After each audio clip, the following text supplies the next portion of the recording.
All righty, everybody. Good morning and welcome back to another edition of the KSL.com Game Center podcast.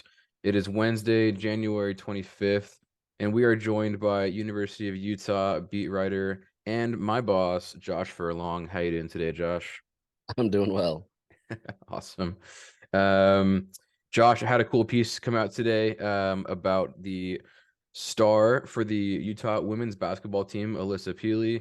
And so we are going to talk not only about her, but about this team currently ranked number 9 in the nation, and really just having a pretty incredible season. So I wanted to take some time to recognize them and talk about, what's kind of gone into this special season so far for them.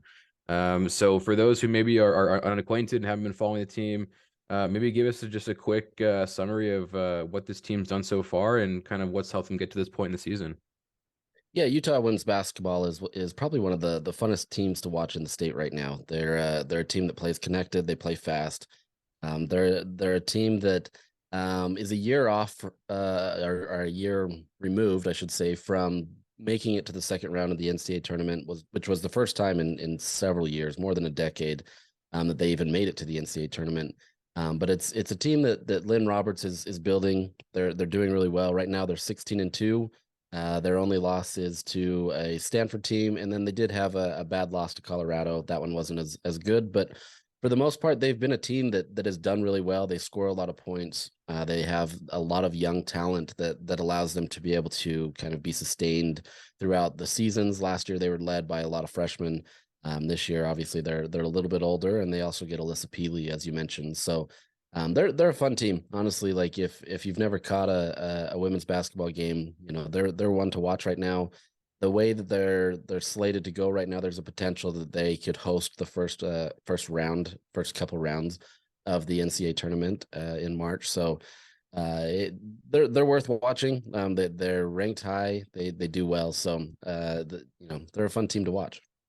Yeah, I think for me, one of the things that caught my eye with this team early in the season was when they dropped 124 points on the number 14 ranked Oklahoma Sooners. 124 points in any college basketball game is just an absurd number. I'm guessing you were there for that. What was that like? It's just insane. Just like there was no stopping him, right? Like it was like pulling away from it. Like there was no denying that Utah was going to win, but then they just kept going and going and going. And they were 1 point away, if I remember correctly, from breaking an all-time record at Utah. They tied it with 124. So it was incredible. Like they haven't shot that well since then, but it doesn't mean that they're not a high percentage shooting team. That night was just one of those where it was like we're gonna unload everything and score buckets. So if you like scoring, if you like offense, which I'm guessing most people do, that's one of those games that you may want to watch back. No, certainly. And honestly, one of the not only the 124 points, but the margin of victory, they beat a top 15 team by 46 points. So it wasn't just the offense. Like they held Oklahoma to 78 points on a night where they scored 124. So obviously something going right on defense as well. So all around, yeah, just a very impressive team. And maybe we can kind of hone in a little bit more on the star player that we're mentioning, Alissa Pili, a transfer from USC who they are playing this week on Friday. Maybe just talk about, I know you mentioned a lot in the story for on KSL.com, but maybe, how she got here and why she's been so important to the squad. Yeah, Alissa Pili is one of those dynamic players who is a great post player who's able to kind of really get in there and mix it up, but also get some nice baskets around the rim. But she's also able to stretch the floor and shoot at a high percentage from 3-point range. And so she becomes this really difficult athlete to be able to guard because she can get in there and mix it up with a lot of the athletes down low, but then come outside and make some nice shots that way. But she's just done a phenomenal job to kind of hone in on who she is. When she came to USC, her freshman season, she came from Alaska. I believe it was the first ever recruit that USC had gotten from Alaska. So it's not like it was this hotbed of Yeah. recruiting. But when she came, she she stunned everybody. If I remember right, it was 16.9 points was her average per game. She won freshman of the year in the Pac-12 and seemed like one of those players that was just destined for greatness. And then the next 2 years, she had some injuries and some other things, but for the most part, she just really didn't get into that same groove and get into, that freshman type of player. And she kind of lost the love of basketball and was really struggling with where she was at and kind of the environment she was in. And so she decided to go for a change, as many athletes do in collegiate sports, and found Utah. I mean, it was one of those places that seemed like it could be a good fit. She got to stay in the Pac-12, so she was familiar with everything around her. And whatever happened, I don't, she talks about it being the culture and everything else there.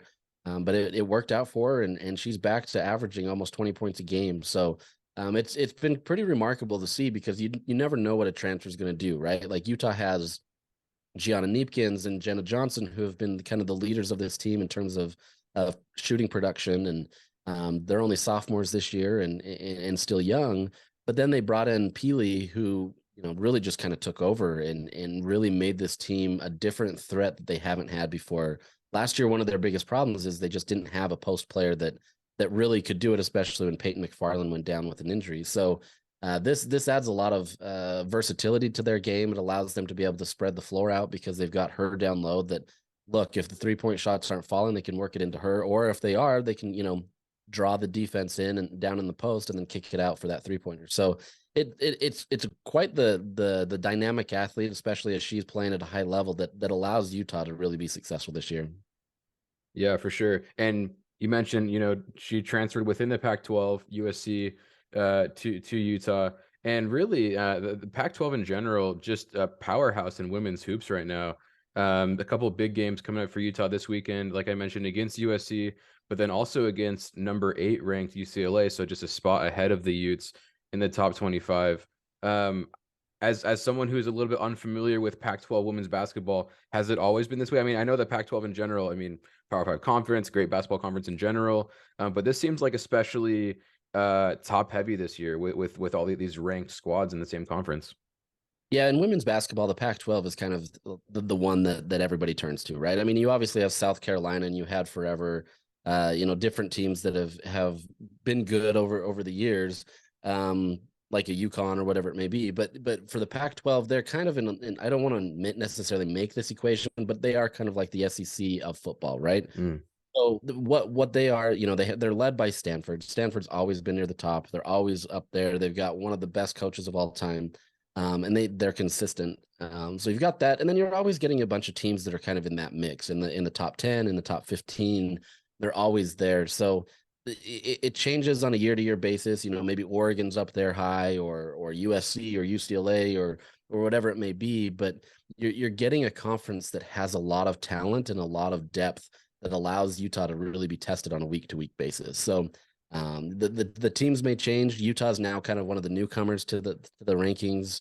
Last year they were able to kind of see what that could be like, but this year they've pretty much been in the rankings the entire season, and really just been one of those top teams from the Pac-12. So it's still kind of a new and unfamiliar experience for this team, but it's one that Lynn Roberts has really tried hard to kind of create as the culture, right? Like, she wants to be able to make this as a sustainable thing. And the one thing about her is she's not afraid to ask questions from anybody. And the nice thing, especially in women's basketball and with Stanford, their head coach is willing to just give advice to anything, right? Like, Lynn Roberts could call up anytime, even after they've just got beat by Stanford over the weekend, and she could say, "Hey, what do we need to do better?" And they'll talk, And I think you don't get that type of camaraderie in a lot of other leagues. And so it's just kind of a way for the Pac-12 to really build upon itself and kind of showcase basketball. Even though, yes, South Carolina is still kind of the team to beat, the Pac-12 by and large has more talent all around.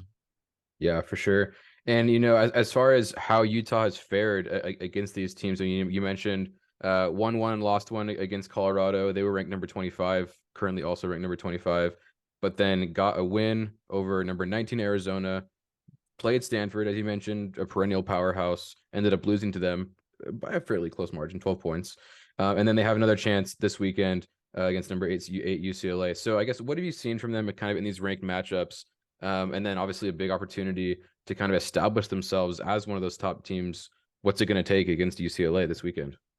Yeah, I mean, I think this is one of those teams that's finding a way to win, right? And even though, yeah, they got, like you mentioned, the 124 points against Oklahoma, it's different doing it on a week to week basis, game to game basis, and so they're finding ways to be able to do it at a higher level. Last year they were 0-8 against top 25 teams. That clearly isn't good enough, and yet they still made the NCAA tournament. They had the right resume.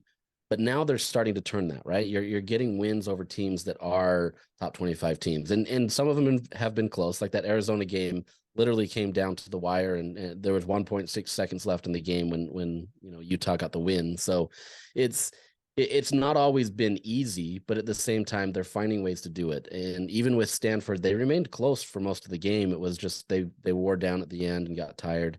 I see similar things with a UCLA team, right? Like they're going to be a good team that's going to come in, and it's going to be a tough test for Utah.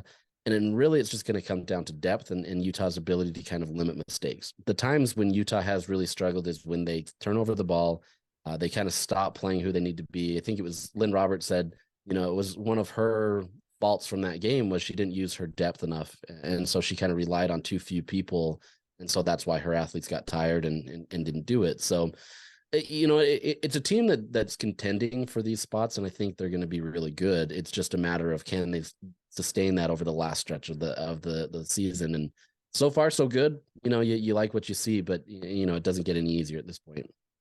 Yeah, so big opportunity there on Sunday against the Bruins. And then they'll get another shot at Stanford at the end of the season, regular season finale at home against Stanford Cardinal, currently ranked number 3 in the nation. So it's almost like the BYU Gonzaga kind of thing, right? Like you've always got like this big game on the calendar, everyone's looking forward to it, it's circled, right? And so they've got it as the last game of the season for them. So it should be a lot of fun. Looking forward to what the rest of the season's got in store for the Utes. Yeah, it's a fun season. Like I said, go check it out. Look, I'm not here to necessarily promote them. It's my job to cover them. But if you do like watching fun basketball, they are a fun team to watch. Sweet. Well, appreciate you coming on, Josh. A nice little quick and easy review of what's been a really fun team so far. So check out his piece on Alissa Pili, star of the Utah women's basketball team on KSL.com. That's it for today. We'll be back with another episode shortly. Make sure you always stay tuned to our feed wherever you listen to podcasts, KSL.com, Game Center. We'll see you guys next time.